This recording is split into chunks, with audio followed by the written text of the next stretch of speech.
Dear friends, మనము Hyderabad real ఎస్టేట్లో Hyderabad real estate ఎట్లా పికప్ అయింది అని నిన్న పార్ట్ 1లో కొన్ని ఇష్యూస్ డిస్కస్ చేసుకున్నాం. అయితే అదే సిరీస్లో ప్రాక్టికలీ హైదరాబాద్ రియల్ ఎస్టేట్ ఏ కండిషన్స్లో గ్రో అయింది, ఈ గ్రోత్లో మేజర్ పాపులేషన్ యొక్క కాంట్రిబ్యూషన్ ఏముంది, ఈ మేజర్ పాపులేషన్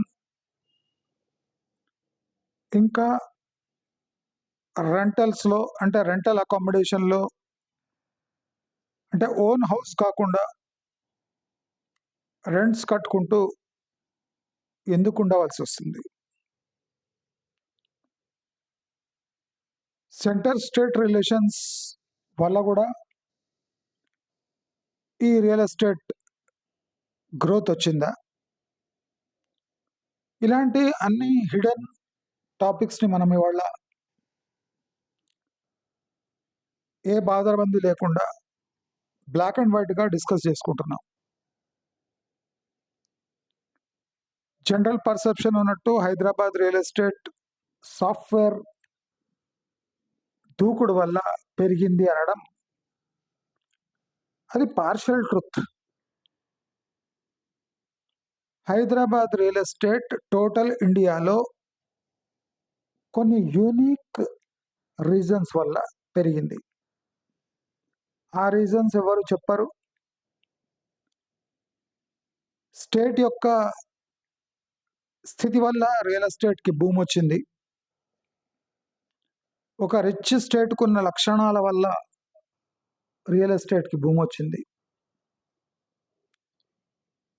ఒక అవుట్ స్టాండింగ్ గవర్నెన్స్ ఇచ్చిన సర్కారు వల్ల ఈ హైదరాబాద్లో భూమి వచ్చింది అని పచ్చి అబద్ధాలు మనం దాదాపు 11 ఏళ్లుగా వింటూ వస్తున్నాం. అసలు రియల్ ఎస్టేట్ యొక్క భూమ్ ఒక 3 to 4% కాన్సన్ట్రేషన్ అయిన ఇండివిజువల్స్ హ్యాండ్స్లో గ్రో అయింది. మిగతా గ్రోత్ అంతా loan growth, home loan based growth, home loan based trapped growth and FOMO growth, fear of missing out. Growth was due to illegal money, that is black money, which was parked in Hyderabad. All over India నుంచి black money concentration హైదరాబాద్లో last 11 yearsలో భయంకరంగా ఉంది. అసలు Hyderabad real estate గ్రోత్లో ఈ ప్రధానమంత్రి ఆవాస్ యోజనను KCR black చేసి ఇక్కడ పేదలకు ఇండ్లు అని పెద్ద పెద్ద 10 floors అపార్ట్మెంట్ టైప్ కన్స్ట్రక్షన్ చేసి ఎవరికి అలోకేట్ చేయకుండా, on paper he has used ప్రధానమంత్రి Awas Yojana funds to black Hyderabad's ఈ గవర్నమెంట్ హౌసింగ్ని బ్లాక్ చేసి ఆర్టిఫిషియల్ స్కేర్సిటీ క్రియేట్ చేసి, ఇప్పుడు చూడండి, అక్కడ అలొకేట్ అయిన ఇండ్లు ఆయన ఇవ్వలేదు, కట్టాడు కమిషన్లు దొబ్బాడు. కేసీఆర్స్ పాలన ఇప్పటి వరకు దేశ చరిత్రలోనే ఇంత బాహాటంగా ఒక గవర్నమెంట్ ఫండ్స్ను దోచుకొని దాన్ని ఎలక్షన్‌లో యాస్ ఎ ఇన్‌స్ట్రుమెంట్ యూజ్ చేసిన దాఖలాలు ఇప్పటివరకు భారతదేశంలో బహుశా తెలంగాణలో మొట్టమొదటిసారి ఉండొచ్చు. అంటే కామన్ పీపుల్‌కి అకామిడేషన్ బ్లాక్ చేసి, ప్రధానమంత్రి ఆవాస్ యోజన ఫండ్స్ యూజ్ చేసి, తాను కట్టిన ఇండ్లు ఎవరికి అలొకేట్ చేయకుండా ఆర్టిఫిషియల్ స్కేర్సిటీ క్రియేట్ చేసి, జనాలు రెంటల్ అకామిడేషన్ వైపు వెళ్ళి విపరీతమైన రెంట్స్ పెంచి ఆర్టిఫిషియల్ హౌసింగ్ స్కేర్సిటీ క్రియేట్ చేసి రియల్ ఎస్టేట్ని భూమి వైపు ఇంత దారుణంగా, అంటే government has intentionally created a scarce environment where common people were forced to pay huge rentals. ఆ హ్యూజ్ రెంటల్స్ని అడ్డం పెట్టుకొని ప్రాపర్టీ ప్రైజెస్ని పెంచి a few individuals have made thousands of crores of rupees. This is one phase of Hyderabad's growth. చాలా మంది Hyderabad growth has grown because of competence of last government and KTR అని చెప్తారు కదా, అది కాదు. నేను నిన్నటి నుంచి హైదరాబాద్ గ్రో ఎలా అయింది మీ అందరికీ ఒకసారి చెప్తే మీకు అర్థమవుతుంది. ప్రాక్టికలీ హైదరాబాదు ఒక లేమ్ డక్. ఇక్కడ పెట్టుబడులు, ఇండస్ట్రియల్ గ్రోత్ లేదు, గమనించండి. ఇక్కడ కాల్ సెంటర్స్ వచ్చినాయి, సాఫ్ట్వేర్ డెవలప్మెంట్ సెంటర్స్ రాలేదు, కాల్ సెంటర్స్ వచ్చినాయి. కాల్ సెంటర్స్ని వీళ్ళు సాఫ్ట్వేర్ అని నామకరణం చేసి ఈ కరప్ట్ మనీని, ఆల్ ఓవర్ ఇండియా నుంచి వచ్చిన కరప్ట్ మనీని హౌసింగ్ గ్రోత్ కోసం యూజ్ చేసుకున్న ఏకైక సిటీ హైదరాబాద్. దీంట్లో రెండో డౌటే లేదు. అంటే ఇంత దారుణంగా గవర్నమెంట్ స్పాన్సర్డ్ మాఫియా. ఇప్పుడు మనం చూసాము Kokapet auction last 2 years back, 2.5-3 years back 100 crores, 70 to 100 crores పోయిన ప్రాపర్టీ ఇప్పుడు 150 crores ఎలా పోతుంది? ఇప్పుడు 100 crores 150 అవుతుందంటే అంబానీ సగం కోకాపేట్ కొనేస్తాడు. అంబానీ సగం కోకాపేట్ కొనేస్తుంటే 100 కోట్లు 150 కోట్లు అవుతుంది అని గ్యారంటీ ఉంటే, ఇప్పుడు రిలయన్స్ ఇండస్ట్రీస్ 14% మార్జిన్స్ పై నడిచే అంటే అవసరమే లేదు. అంబానీ రిఫైనరీ మూసేసి డైరెక్ట్ కోకాపేట్లో సగం కోకాపేట్ కొనేస్తే 2 years తర్వాత 50% ప్రాఫిట్ వస్తుందంటే మా అంబానీ రిఫైనరీలన్నీ మూసేసుకుంటాడు. ఎందుకు? చాలా మంది చాలా బిజినెస్లు మూసుకొని కోకాపేట్లో కొనడం, 3 years తర్వాత అమ్మడం. కానీ అలా జరుగుతలేదు. ఎందుకని? ఎందుకంటే ఈ గ్రోత్ అంతా triggered growth, pushed growth, artificial stimulated growth, blackmailed growth. నిన్న మన హైదరాబాద్ చుట్టుముట్టు భూములు ఎలా కొన్నారో మీకు చెప్పాను.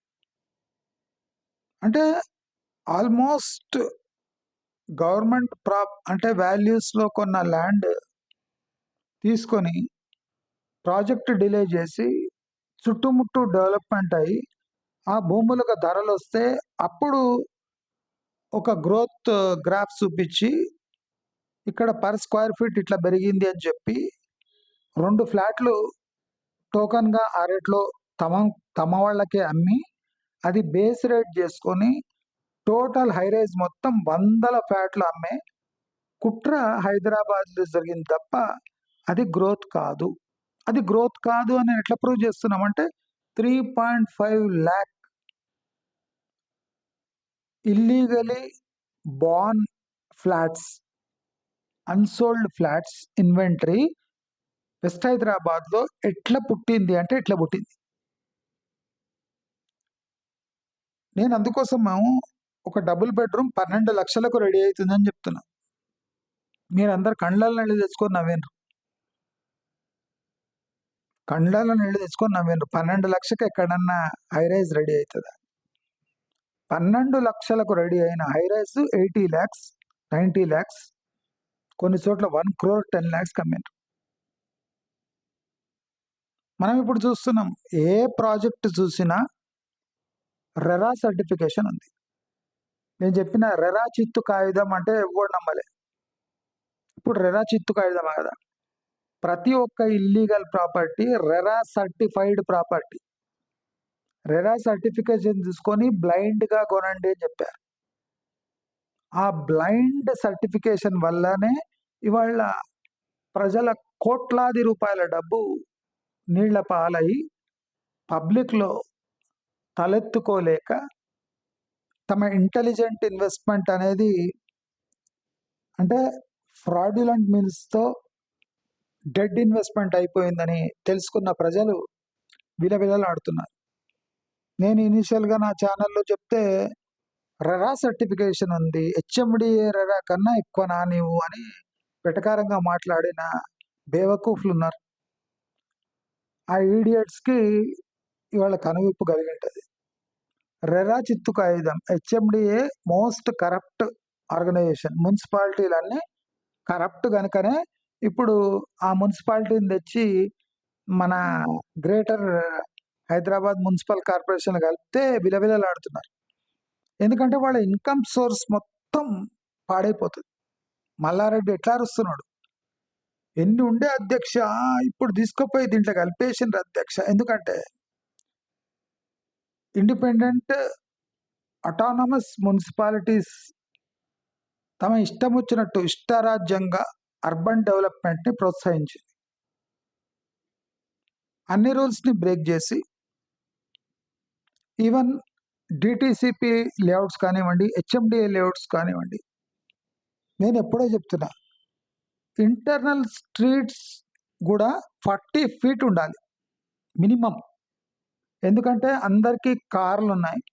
ఒక 30 feet రోడ్లో 2 సైమల్టేనియస్గా ఆపోజిట్ సైడ్ కార్ పార్క్ చేస్తే ఒక 2-wheeler పోవచ్చు కానీ ఇంకో కార్ పోలేదు. మరి ఎవరైనా కార్ పార్క్ చేసిన కార్ బయటికి తీయాలి అంటే ఇట్ ఈస్ ఇంపాసిబుల్.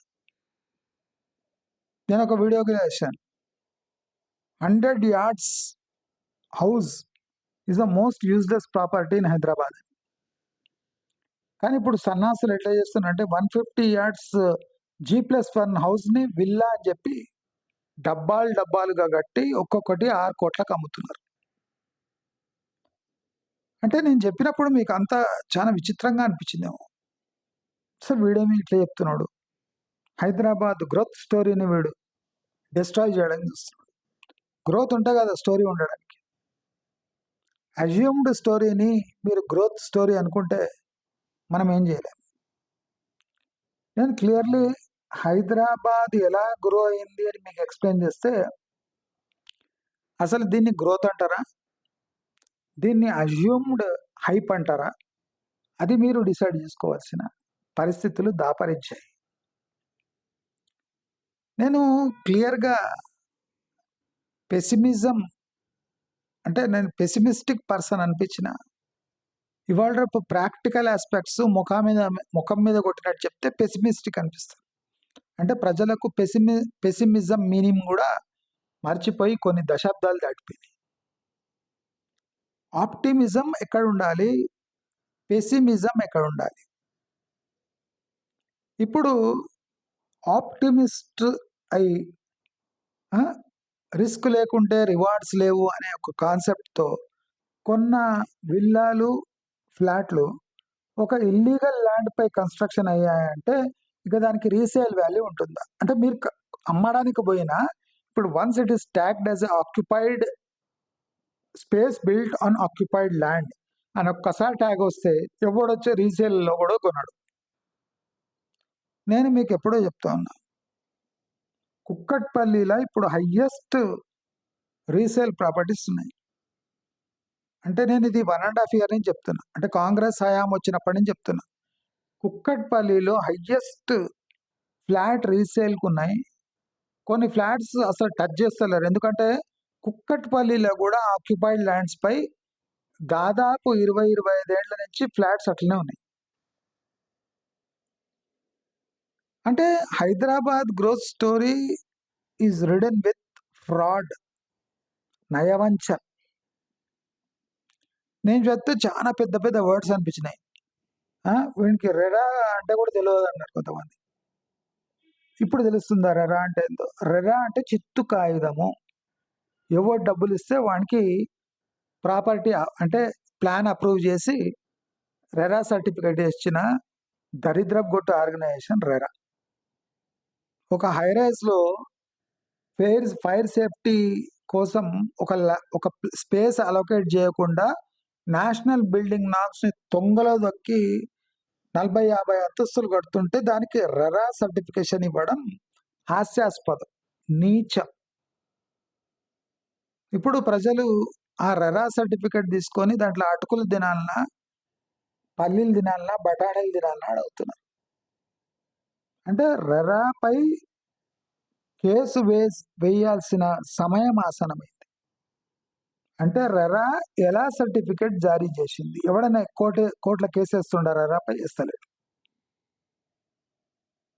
అంటే మొత్తుకుంటున్నారు, రెరా చూసి మేము కొన్నామండి. మరి రెరా ఎట్లా అప్రూవల్ ఇచ్చిందని ఒక కేసు అయ్యి హెచ్ఎండిఏ వాళ్ళని తీసుకుపోయి రెరా కూర్చోబెట్టి same corrupt individuals RERA certificates issue చేస్తుంటే పరిస్థితి ఇట్లా కాకుండా ఇంకెట్లుంటుంది? నా ఛానల్ చాలా నార్మల్ అనిపించింది కదా, నేను ఒక నార్మల్ పర్సన్ అనిపించిన మీకు అందరికీ. ఇవాళ నా ఛానల్ ఏంటంటే చాలా మందికి ఈ దుస్థితి ఫేస్ చేసే అవసరం లేకుంటుండే. నాకు చాలా సారీ ఫీల్ అవుతుంది వాళ్ళని అంతా చూస్తే.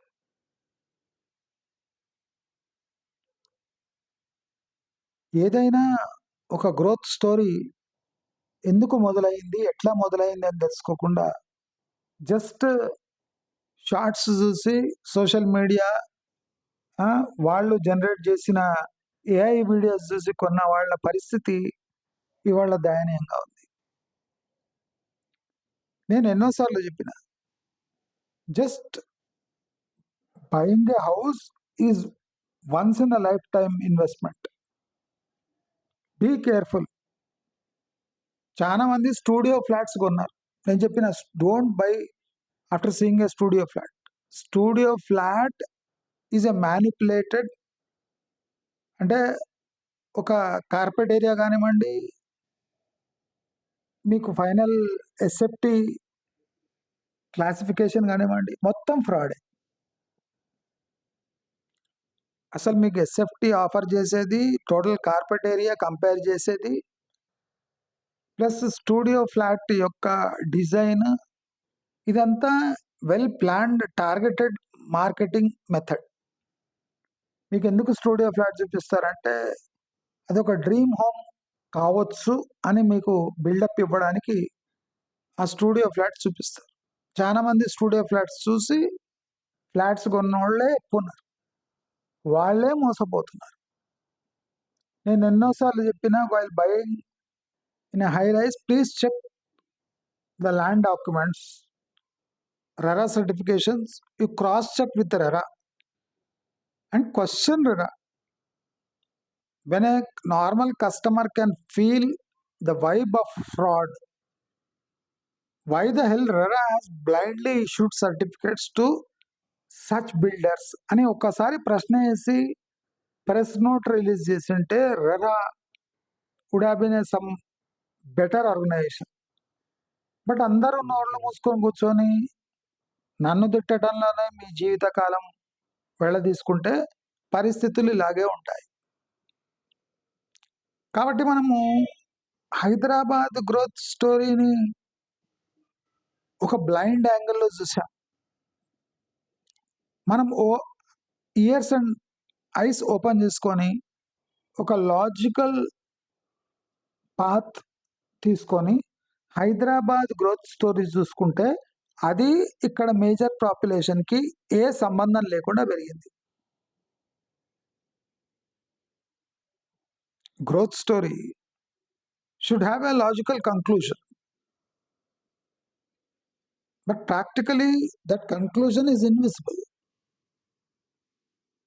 The only thing that is visible is fake growth, a government induced growth, a growth which is infested with black money. ఈ గ్రోత్ వల్ల సమ్ సేన్ ఇన్వెస్ట్మెంట్స్ అంటే ఇంటెలిజెంట్ ఇన్వెస్టర్స్ కూడా ఈ గ్రోత్ చూసి బోల్తా పడ్డారు. లైక్ ఎన్ఆర్ఐఎస్ తాను చాలా స్మార్ట్ అనుకున్నారు. But once they invested in Hyderabad real estate, they realise that they have been duped. మోసం జరిగిపోయింది వాళ్ళతో. ఎన్ఆర్ఐలో ప్రాబ్లం ఏమంటే, ఒక ఎన్ఆర్ఐ కొంటే వాళ్ళ సాటి ఎన్ఆర్ఐ కూడా ఇన్వెస్ట్ చేస్తాడు. అలా ఎన్ఆర్ఐ బేస్డ్ చైన్ రియాక్షన్ వల్ల హైదరాబాద్ గ్రో అయింది. సెకండ్, ఒక ఏరియా గ్రోత్ చూపించి అది total Hyderabad credited growth. For example, ఇప్పుడు ఈ కాల్ సెంటర్స్ కానివ్వండి, సాఫ్ట్వేర్ కానివ్వండి, వెస్ట్ హైదరాబాద్లో పే చేస్తున్న రెంట్స్ సాకు చూపి హైదరాబాద్ అంతా దాని వైరస్ లాగా మారిపోయింది. అంటే ఒక కమర్షియల్ ఆర్ ఓ ప్రైమ్ ప్రాపర్టీ ఒక రెంట్స్, ఒక కమర్షియల్ ఏరియాలో డొమెస్టిక్ రెంట్స్ని మిస్ఇంటర్ప్రిట్ చేసి హైదరాబాద్ అంటే గ్రోత్కి అది ట్రిగ్గర్ అయ్యేటట్టు చేశారు. అందుకోసం చాలా మంది ఈస్ట్, సౌత్, నార్త్ హైదరాబాద్లో బిల్డర్స్ మోసపోయారు. అంటే వెస్ట్ హైదరాబాద్ రెంటల్స్ +or-20% అని వేసుకొని ఒక ప్రాజెక్ట్ స్టార్ట్ చేస్తే ప్రాక్టికలీ అది 50% మైనస్ అయిపోయింది. అంటే టోటల్ ప్రాజెక్ట్ ఎస్టిమేషన్ మొత్తం దెబ్బతిని టోటల్ హైదరాబాద్ చుట్టుముట్టు వెస్ట్ హైదరాబాద్ని ఏప్ చేయడానికి, అంటే కాపీ కొట్టడానికి చూసి ఫెయిల్ అయిన బిల్డర్స్ ఎక్కువ ఉన్నారు. ఇప్పుడు ఈస్ట్ హైదరాబాద్ లేదా నల్గొండ హైవే లేదా శ్రీశైలం హైవే లేదా ఇబ్రాంపట్నం హైవే లేదా ఈసీఎల్ రూటు, కీసరా లేదా షామీర్పేట రూటు, ఇవన్నీ అంటే ఆ ట్రాజెక్టరీలోకి ఎందుకు రాలేకపోయాయి అంటే nobody was even considering this as a possible investment area. This was due to last governments apathy, కుట్ర కారణంగా, ఒక నిరంకుశ గ్రోత్ అంటే పుష్ కారణంగా, అంటే ఎవరిని పట్టించుకోకుండా వెస్ట్ హైదరాబాద్ మాత్రమే హైదరాబాద్ అనుకొని లాస్ట్ గవర్నమెంట్ ఏమి పుష్ చేసిందో దానివల్ల ఈ క్రైసిస్ పదింతలై ఇప్పుడు ముఖాన కొడుతుంది. ఒక రియల్ ఎస్టేట్ ఇండస్ట్రీ లాస్ట్ గవర్నమెంట్ని సస్టైన్ చేసే పని చేస్తే అదే రియల్ ఎస్టేట్ ఇండస్ట్రీ ఇప్పుడు ప్రజెంట్ గవర్నమెంట్ని పడగొట్టే పని చేస్తుంది. అంటే ఒక్కసారి మనం ఇల్లీగల్ పాత్ అందుకున్నామంటే దాన్ని టర్న్ చేసి లీగల్ వేలో తెచ్చే ప్రాసెస్లో ఎన్నో గవర్నమెంట్స్ టోటల్ స్టేటే బలైపోయే పరిస్థితులు నెలకొన్నాయి. కాబట్టి మనం హైదరాబాద్ గ్రోత్ స్టోరీ మనం మాట్లాడితే దాంట్లో నెంబర్ ఆఫ్ ఫ్యాక్టర్స్ ఉన్నాయి. దాంట్లో ఆంధ్ర ఫ్యాక్టర్. ఆంధ్ర వాళ్ళు Hyderabad is the most safest and అంటే గ్రోత్ కోసం సస్టైన్డ్ డెవలప్మెంట్ అంటే హైదరాబాద్ అని ఎంచుకోవడానికి కారణం ఆంధ్రప్రదేశ్లో డెవలప్మెంట్ లేకపోవడం. అంటే 10 years టైం ఉన్న తొందరపాటు వల్ల, అక్కడ జరిగిన అక్రమాల వల్ల ఆంధ్ర వాళ్ళు తీవ్రంగా నష్టపోయారు. అంటే వాళ్ళ పాజ్ మోడ్ హైదరాబాద్ రియల్ ఎస్టేట్ని రక్షించింది. అంటే ఆంధ్ర ఫామ్ కాగానే ఎవ్వడు తొందరగా అక్కడ పోవడానికి ఇష్టపడలేదు. ఎందుకంటే అక్కడ మైక్రో లెవెల్ ఎకనామిక్స్ చూస్తే ఎవరికి పోబుద్ది కాదు. కాబట్టి అందరూ ఇక్కడే ఉండిపోయారు, ఇంకా యాడ్ అయ్యారు కూడా. delayed development of Andhra Pradesh has triggered massive surge in real estate of Hyderabad. Hyderabad గ్రోత్కు 1000 కారణాలు ఉన్నాయి. అంటే సుబ్బి చావుకు 100 కారణాలు అన్నట్టు ఈ హైదరాబాద్ గ్రోత్కు 1000 కారణాలు ఉన్నాయి. ఈ కర్ణాటక బార్డర్ ఏరియాస్, తెలంగాణ చుట్టుముట్టు ఉన్న బార్డర్ ఏరియాస్, అక్కడ డెవలప్మెంట్ లేని కారణంగా కర్ణాటక పీపుల్ కూడా ఇక్కడ మైగ్రేట్ చేయడం జరిగింది. ఈవెన్ ఛత్తీస్గఢ్ ఏరియా నుంచి లేబర్ రావడం జరిగింది.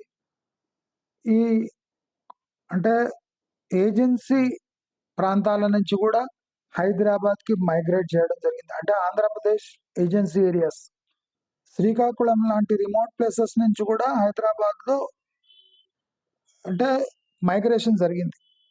అంటే చుట్టుముట్టు ఉన్న ప్రాంతాలు మనకన్నా ఘోరంగా ఉన్నాయి కాబట్టి Hyderabad is and will be A hot destination for these people. అంటే హైదరాబాద్కి గ్రోత్ మీరు చూడండి ఎన్ని కారణాలు ఉన్నాయి. మనం అనుకుంటాం సాఫ్ట్వేర్ డెవలప్మెంట్ వల్ల గ్రో అయింది, కాదు. ఒకటేమో గవర్నమెంట్ బయాస్డ్ పాలసీ వల్ల గ్రో అయింది. సెకండ్, చుట్టుముట్టు అంటే ఏ గ్రోత్ కనిపించకపోయినప్పుడు Hyderabad was the better story, అదొక ట్రిగ్గర్ అయింది. ఇక్కడ ల్యాండ్ అంటే ప్రస్తుతం కూడా ప్రాబ్లమాటిక్ ల్యాండ్స్ మనకు చాలా దొరుకుతాయి హైదరాబాద్లో. అంటే ఇంకా రియల్ ఎస్టేట్ గ్రోత్కి ఇంకా ఆస్కారం ఉంది. కొంతమంది చీప్ ల్యాండ్స్ తీసుకొని రైట్ ప్రాపర్టీస్ కట్టి అమ్మేస్తే, కొంతమంది చీప్ ల్యాండ్స్ తీసుకొని ఫ్రాడ్యులెంట్ ప్రాపర్టీస్ కట్టేసి ఇరుక్కుపోయిన వాళ్ళు చాలా మంది ఉన్నారు.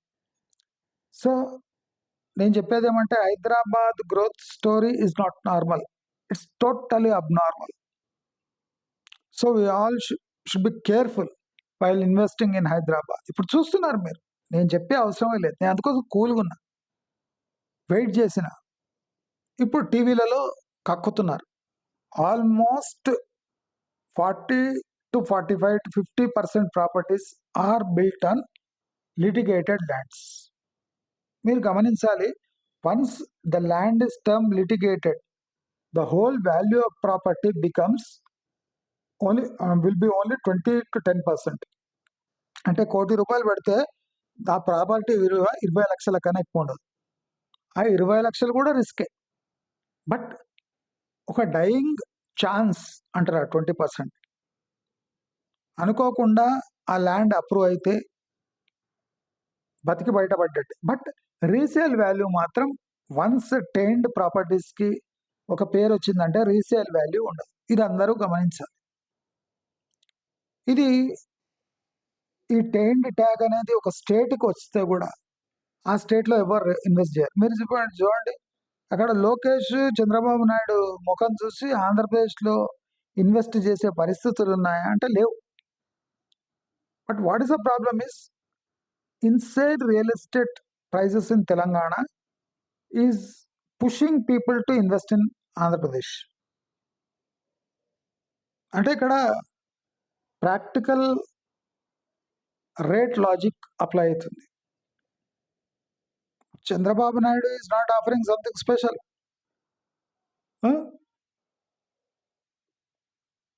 ఇది తెలంగాణ ఆఫర్ కన్నా పెద్ద ఎక్స్ట్రాడినరీ ఆఫర్స్ ఏం లేవు. But land prices are something nonsense. ఇప్పుడు హౌసింగ్కి ప్రయారిటీ ఇచ్చి రియల్ ఎస్టేట్ జీడిపిని గ్రోత్ చేయడానికి ఇండస్ట్రీస్ని డీప్రయారిటైజ్ చేసి టోటల్ హౌసింగ్ సెక్టర్కి ల్యాండ్స్ బయాస్డ్గా అలొకేట్ చేస్తే 9-10 yearsలో హైదరాబాద్ రియల్ ఎస్టేట్ మొత్తం కంపు లేచిపోయి ఓవర్ సప్లై అయ్యి all over Hyderabad 5 to 5.5 lakh flats ఖాళీ అయ్యి, వెస్ట్ హైదరాబాద్లో 3.5 lakh ఫ్లాట్స్ ఖాళీ అయ్యి టోటల్ మెస్డ్ అప్ మార్కెట్గా తయారైంది. నేను అందుకోసం గట్టిగా బలంగా నా వర్డ్స్ మీద నిలబడున్నా. Because it is not the real growth what we dreamt of seeing in Hyderabad. ఇప్పుడు చాలా మంది ఆర్థిక పరిస్థితులు బాగాలేవు హైదరాబాద్. ఎందుకు బాగాలేవు? In spite of such claims by the last government that highest per capita తెలంగాణలో ఉంది. అంటే పర్ క్యాపిటా మీనింగ్ వాళ్ళకి తెలియదు కనుక అలా క్లెయిమ్ చేసుకున్నారు. కానీ per capita is something does not have a real meaning in Telangana. పేదరికం చాలా ఉంది. People are suffering because they don't have means to live, means to stay, means to sleep. ఇప్పుడు 2 పూట్ల 3 పూట్ల తిండి కూడా దొరకని పరిస్థితులు ఉంటే వీళ్ళు highest GSDP claim, highest income claims, highest growth claims, అంటే ఇవన్నీ ఫేక్ రియల్ ఎస్టేట్ గ్రోత్కి సూత్రాలు ఇవన్నీ. ఈ సూత్రాలు మనం తూచా తప్పకుండా పాటించి దాన్ని ఎంకరేజ్ చేసి, ఇప్పుడు చూడండి ఏదైనా ఒక ప్రాజెక్ట్ ఫ్రాడ్ ఇలాంటివి తెలవగానే అందరు ఇన్వెస్టర్స్ వచ్చి అక్కడ ధర్నా చేయటం. ఇది నేను స్టార్టింగ్ అని చెప్పిన, వేలాది కేసులు హైకోర్టులో ఫైల్ అయితే అని చెప్పినాను లేదా? యూడిఎస్ కేసులు ఫైల్ అయితే, ఎఫ్ఎస్ఎస్ కేసులు ఫైల్ అవుతాయి, అమ్యూనిటీస్ కేసులు ఫైల్ అవుతాయి, ల్యాండ్ లీగాలిటీ కేసెస్ ఫైల్ అవుతాయి. అక్కడ ఉన్న రెసిడెంట్స్ ఒకరినొకరు తన్నుకొని ఆ కేసెస్ ఫైల్ అవుతాయి. అమ్యూనిటీస్ మోసాలపై కేసులు ఫైల్ అవుతాయి. నేను చెప్పిన థౌసండ్స్ ఆఫ్ కేసెస్ ఫైల్ అయితే చూస్తూ ఉండండి, అంటే మీ కళ్ళ ముందే అవుతుందా లేదా? That is the power of our channel. ఇది 2.5-3 years ముందు ఎంత పూసకొచ్చినట్టు చెప్పినా నాపై నవ్వారు కానీ దీనిపై దృష్టి పెట్టలేదు.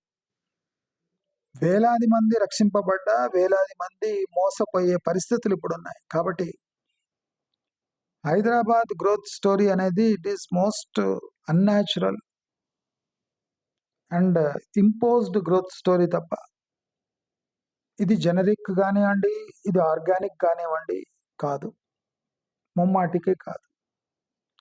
దీని పర్యవసానాలు ఇప్పుడు ఫస్ట్ అనుభవిస్తున్నది ఎన్ఆర్ఐలు. వాళ్ళు కొని ఒక పెద్ద డ్రీమ్ కానీ వెళ్ళిపోతే ఇప్పుడు తిరిగి వచ్చేటప్పటికి ఆ ప్రాపర్టీస్ సర్వనాశనం అయిపోతున్నాయి. కాబట్టి ఎన్ఆర్ఎస్ తీవ్రంగా మోసపోయారు హైదరాబాద్ మార్కెట్లో. ఈ ఎన్ఆర్ఐ మార్కెట్ అని చెప్పి ఎన్ఆర్ఐలకి శటగోపం పెట్టే మార్కెట్గా తయారైంది హైదరాబాద్ మార్కెట్. కాబట్టి ఇప్పుడు కూడా we lost lot of time, but still there is chance that don't invest in high rises. నేను చెప్తున్నా, investors in high rises will suffer like anything. ప్రతి ఒక్కటి నామ్స్ని వయలేట్ చేసి కట్టారు కనుక, ఈవెన్ ల్యాండ్తో సహా, క్వాలిటీ ఆఫ్ మెటీరియల్స్తో సహా, రిజిస్ట్రేషన్స్తో సహా, అప్రూవల్స్తో సహా, ఫ్యూచరిస్టిక్ పొటెన్షియల్తో సహా అంతా మేకప్ చేసి మారడ చేసి జనాలకు అంటించడం జరిగింది. ఇది కంటిన్యూ కాకుండా చూడటం మన ఛానల్ బాధ్యత కనుక నేను అయినంత ప్రాక్టికల్గా మీ అందరికీ ఈ సూచన ఇస్తున్నా. ఇప్పుడు హైదరాబాద్ కూలిపోయింది అంటే ఈ కూలిపోవటం కూడా ఈ గవర్నమెంట్ పాలసీస్ వల్ల జరిగింది. గవర్నమెంటే దీన్ని కూలకుండా ఆపుతున్నది. ఒకవైపు ఆపగలుగుతున్నది, ఇంకో తరఫున వాళ్ళ చేత్తోనే కూలుస్తూ ఉన్నారు. ఇప్పుడు వెస్ట్ హైదరాబాద్ బిల్డర్స్ని అడిగితే sole thing is in government hands, అంటే అంతా గవర్నమెంట్ చేతిలో ఉండి గవర్నమెంట్ చేస్తున్న నాశనమే తప్ప ఇది వేరేది కాదు అని వెస్ట్ హైదరాబాద్ బిల్డర్స్ ఓపెన్గా బాహాటంగా చెప్తున్నారు. ఒక వెస్ట్ హైదరాబాద్ని ఒక గవర్నమెంట్ తల మీద ఎత్తుకొని 9 ఏళ్ళు మోసి దాన్ని ఒక రకంగా నిలబడితే, ఇప్పుడు అదే గవర్నమెంట్ డీప్రైవేటైజ్ చేసి మేము ఫ్యూచర్ సిటీ ఇంకో ఎండ్లో కడుతున్నాము అనడం వీళ్ళు జీర్ణించుకోలేకపోతున్నారు. అంటే ఈ కంప్లైంట్స్ కానివ్వండి, ఈ ఫ్రాడ్ అలవాటు అయిపోయింది బిల్డర్స్కి. అంటే ఇప్పుడు ఒక రైట్ వే తీసుకుంటే వీళ్లకు అది రాంగ్ వే అనిపిస్తుంది. కాబట్టి బిల్డర్స్ నాశనం అయితే పర్వాలేదు, because that is business, their business. కానీ కామన్ ఇన్వెస్టర్స్ అలర్ట్ అయిపోండి. నన్ను ఇప్పుడైనా నమ్మండి, నమ్మకపోతే మీరు సావు మీరు చావండి. కానీ ఎవరు కష్టపడి డబ్బు సంపాదించుంటారు, ఎవరు పైసా పైసా కూడబెట్టింటారు, వాళ్లకు ఇది బ్యాడ్ టైం. 3 years వరకు రియల్ ఎస్టేట్లో ఇన్వెస్ట్ చేయకండి. ఇది నా ఫైనల్ వార్నింగ్. ఈ ఫైనల్ వార్నింగ్ కూడా ఇగ్నోర్ చేశారంటే మీకు దేవుడు కూడా రక్షించలేడు. బికాజ్ నెక్స్ట్ 3 years మీరు హైదరాబాద్ రియల్ ఎస్టేట్ పతనం కళ్ళతో చూస్తారు. Thousands of investors who have invested in high rises will file lakhs of cases. మీరు చూడండి, total Hyderabad will be a fraudulent market in next 3 years.